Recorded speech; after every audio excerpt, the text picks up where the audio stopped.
So I'll just sat in the car bird watching because I'm tired.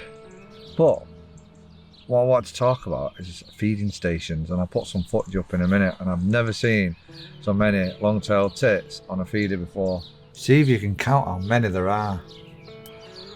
But there's 4 or 5 bullfinches here, female, male, blackbird, long-tailed tits, blue tits, great tits, coal tits, pheasant. And it's fantastic. So I'd suggest, if you can't get out as much, actually setting a feeding station up in your own garden. But if you do, make sure you put it near bushes or trees, somewhere for them to escape to. Make sure you clean the feeders once a week and always keep them topped up. Because there's nothing worse for a bird to use energy flying to your garden only to find there's no food there, and give them plenty of water too.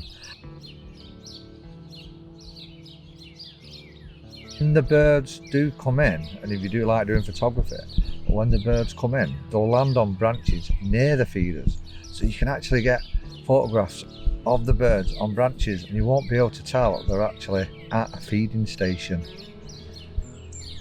Well, what a fantastic way to practice your photography without even getting out of your car or without even leaving your house. Because if you set up feeders in your garden, you can always set up a little blind in your garden, or even from a shed window, and have your own personal bird sanctuary in your own garden.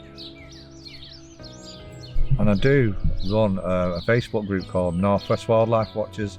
I'd love for you to join, and I'd love for you to put some pictures on, and I'll put a link in the description. But if you don't want to put any pictures on, just enjoy other people's pictures and stories. See you there.